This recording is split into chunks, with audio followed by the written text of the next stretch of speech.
The Lord be with you. And with your spirit. A reading from the Holy Gospel according to Saint John. Glory to you, O Lord.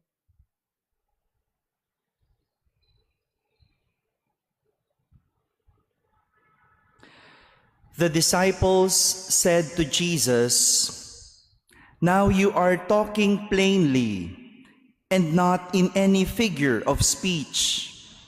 Now we realize that you know everything and that you do not need to have anyone question you.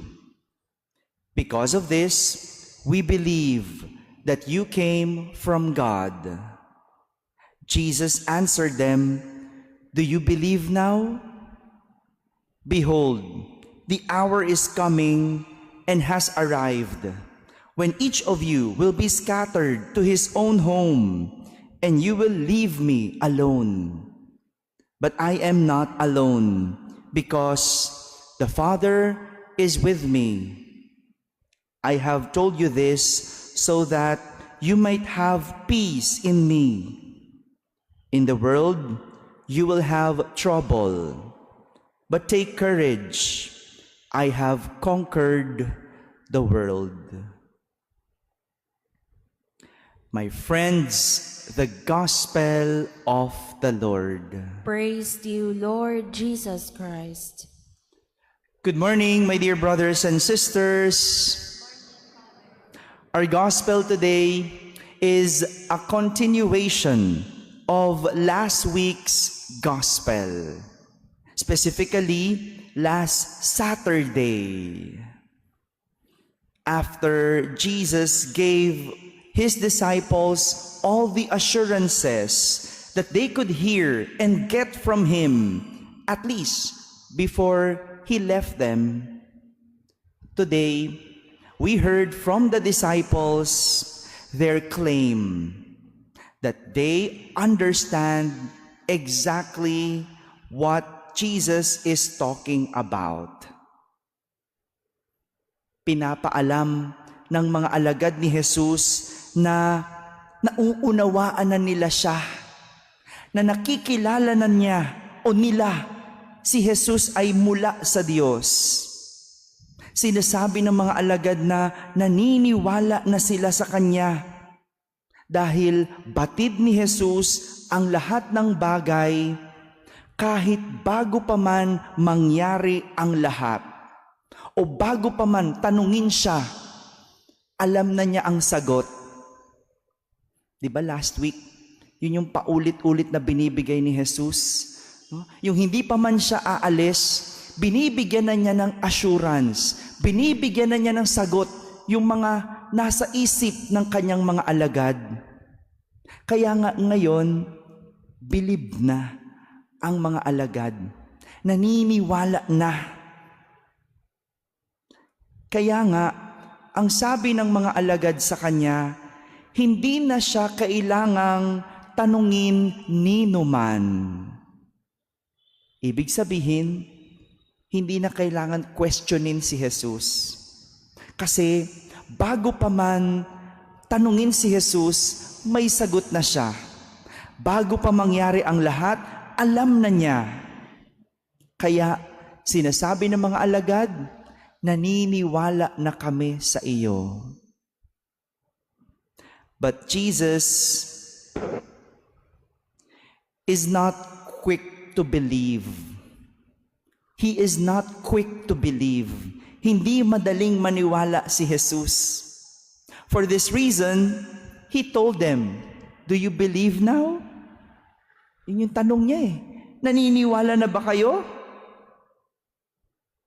Sabi niya, darating ang araw at magkakawatak-watak kayo. Magkakanya-kanya ng lakad kayo at iiwan ninyo ako. Not that Jesus is in doubt of their belief. Hindi sa nagdududa siya. He's just telling them things that will happen before it happens. Sinasabi lang niya ang gagawin ng mga alagad bago pa mangyari. Pinapaalam na niya sa alagad, hindi pa man tumalikod ang mga alagad, sinasabi na niya, iiwan niyo ko. Sinasabi niyo ngayon, naniniwala kayo, pero sinasabi ko sa inyo, magkakanya-kanya kayo. Uuwi kayo sa inyong mga sariling bahay at iiwan ninyo ako. But Jesus assures them that He will be fine. Even if they will abandon Him, He will not be alone because the Father is with Him. He is telling this to His disciples so that they may have peace in Jesus. Madalas, katulad ng mga alagad, ang bilis nating magpahayag ng pananampalataya sa Diyos. Ang dali nating sabihin, naniniwala ako sa Diyos. O di kaya, ang bilis nating sabihin, sumasampalataya ako sa Diyos. Nagtitiwala ako sa Diyos. Pero kapag dumating na yung takot, ang bilis nating tumalikod. Konting pagsubok lang, ang dali nating makalimot sa Diyos. This is the kind of faith most of us have. We go to Mass, but we quickly give in to temptations. Kasi simba mo lang, mamaya, paglabas, no? Mainit na agad ulo mo. Pag uwi, no? Galit na agad, nagmumura na agad, no? Ganyan eh. Oh, humihingi ng tulong sa Diyos, pero mamaya sa labas, makakita lang ng fixer. Oh, dun pa rin sa illegal pupunta. Oh, ganun tayo eh. We pray, but when we are pressed by situations, we easily turn to evil actions. Dasal tayo ng dasal. Hingi tayo ng tulong sa Diyos. Pero kapag may pagkakataong mangupit, kapag gipit, pipiliin ang pangungupit. Oh, bakit ganun? Don't worry. Even if we pray, Jesus knows that after our prayer, we will still choose the other way.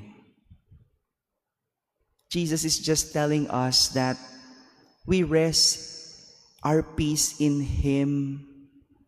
We can only get peace in Him. Kaya nga tingnan nyo, kahit pinipili natin yung taliwas na buhay, we are not in peace. Diba? Pag nagsinungaling ka, nafe-feel guilty ka.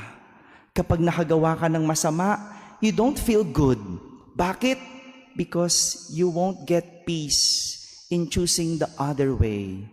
But you can only have peace in God, in Jesus. Ito yung tinuturo ni Jesus sa atin. When we are in trouble, choose Jesus. It might not be easy, but you will be at peace. Just like Mama Mary, we remember Our Lady of Fatima today. We celebrate the memorial of Our Lady of Fatima. Mary had also troubled